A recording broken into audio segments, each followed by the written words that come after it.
아침 묵상 하나님 장 시작하도록 하겠습니다. 먼저 기도하시겠습니다.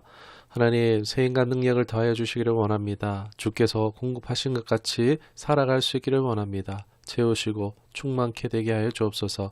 주님과 함께 동행하며 살아갈 수 있는 우리 모두 되기를 원하옵고 우리 구주 예수 그리스도 이름으로 기도드리옵나이다. 아멘. 오늘 함께 하실 말씀은 예레미야 9장 말씀입니다. 3절, 5절, 8절 말씀 보시도록 하겠습니다. 먼저 3절입니다.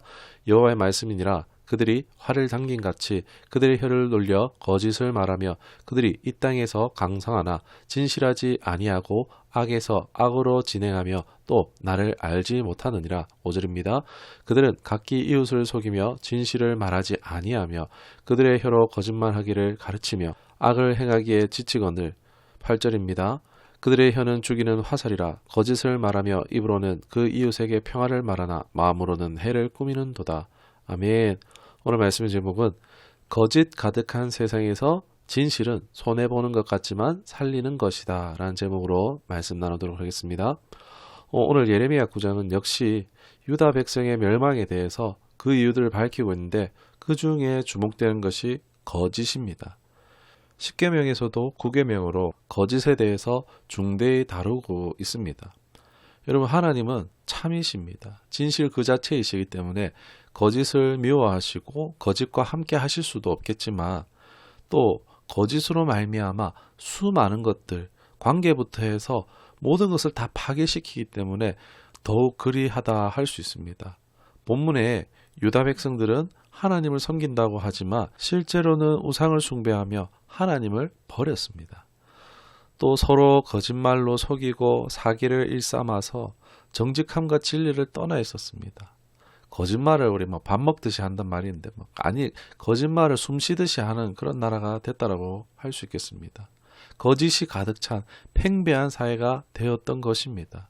이것이 유다 백성이 망하기 전의 상황이었습니다. 이 시간 우리가 한번 생각해 보길 원합니다.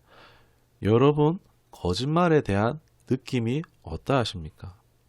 요즘 착한 거짓말, 하얀 거짓말이란 말을 들어본 적 있으실 것입니다. 예를 들어서 배달 음식 전에 전화하면은 지금 막 출발했습니다 라고 가든지 옷집에 옷을 사러 갈 때 사장님이 옷을 입자 너무 잘 어울리세요 한다든지 학부모나 교사가 너는 똑똑한데 공부를 안 해서 그래 그렇다든지 일상의 많은 삶의 순간과 장소들에서 거짓이 아니게 통용되는 오늘 우리가 살아가고 있습니다. 가벼운 이런 거짓말도 있다면은 범죄와 관련된 거짓도 오늘날 많이 있죠. 얼마 전에 계속 연일 보도되었던 전세 사기, 아픈 소식들도 있었죠. 보이스 피싱, 가짜 뉴스와 플랫폼, 거짓 투자 정보, 보험 사기, 투자 사기, 대출 사기, 신문 도용 등 법으로 심판받아 마땅한 거짓들이 참 많이 들려오고 있습니다. 이런 것들도 문제지만 그 외에도 인명피해가 일어나는 일, 그런 사건 사고들도 여러분 잘 보면 어떻습니까? 사건 사고의 문제와 불행 안에 보면요. 그 안에 거짓과 속임이 있다는 것입니다. 교통사고 보면은 이제 차 안에서 음주운전을 했다든지, 제한된 이제 무게 이상으로 과적을 했다든지, 건축사고도 보면은 이제 감리가 없이 그냥 진행됐다든지, 선박이 침몰된 것도 과적이 됐다든지, 관리자의 관리 부실 등 관리하지 않고 점검하지 않고 했다는 상 그냥 행정적인 처리를 한다든지, 피해가 발생하고 책임을 회피하고 난 몰라요. 이런 소식들을 많이 우리가 듣고 있습니다. 다 어떻습니까? 거짓이 숨어 있음을 발견하게 됩니다. 그걸 보면 화가 나죠. 그 외에도 거짓은 어떻습니까? 관계에서도 불신하게 만들고 관계를 파괴하는 데 이르게 합니다. 아무리 사랑하는 사람이라도 어떻습니까? 그 사이에 거짓말이나 속임이 있으면 상대방에게 너무나 큰 배신의 상처를 남겨주고 남아있는 정조차도 떨어지게 만들죠. 거짓은 관계를 지속할 수 없게 만드는 굉장히 파괴적인 것이라 할 수 있습니다. 부부가 많은 경우는 마음에 안 들어도 그래서 살 수 있지만 만약에 거짓이나 속임이 있을 경우에는 깨어지기도 한다는 것입니다. 거짓은 알고 보면 정말 무서운 것이라는 것입니다. 세상 가장 끔찍하며 파괴적인 것입니다. 거짓은 죽이는 것이 됨에도 너무나 만연하고 팽배하며 평범한 일상 속에까지 침투해 있습니다. 저는 이게 더 두려운 것이라고 봅니다. 거짓말에 대해서 너무나 많이 속고 살다 보니까 거짓말에 대해서 거부감을 잘 느끼지 못하는 오늘날이 됐다는 것입니다. 그리고 속는 사람이 바보인 것처럼 되는 세상이 되고 말았다는 것입니다. 지금은 잘 모르겠지만 거짓은 반드시 밝혀지고 값을 치르게 될 것입니다. 마귀는 거짓의 아비라 했습니다. 거짓을 말하거나 속임을 행하는 자는 마귀에게 속한 자가 된다는 것입니다. 마귀와 세상 나라가 멸망하는 날에 이 마귀에게 속한 자들도 다 함께 망하게 된다는 것입니다.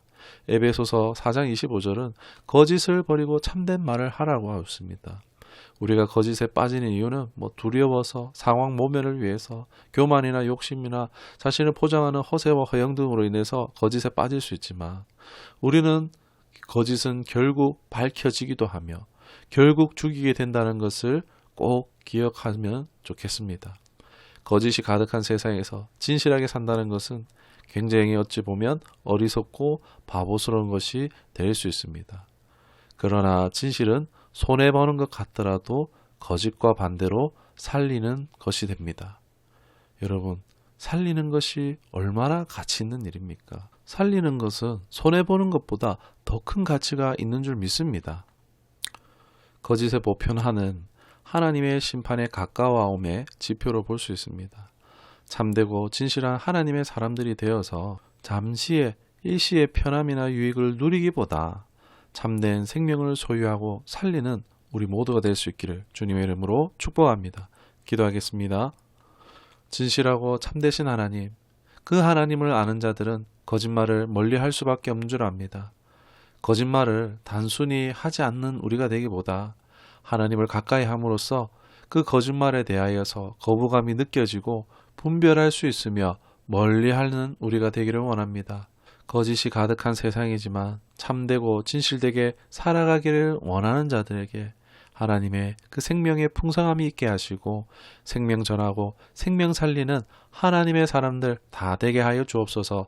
예수 그리스도 이름으로 축복하며 기도드리옵나이다. 아멘.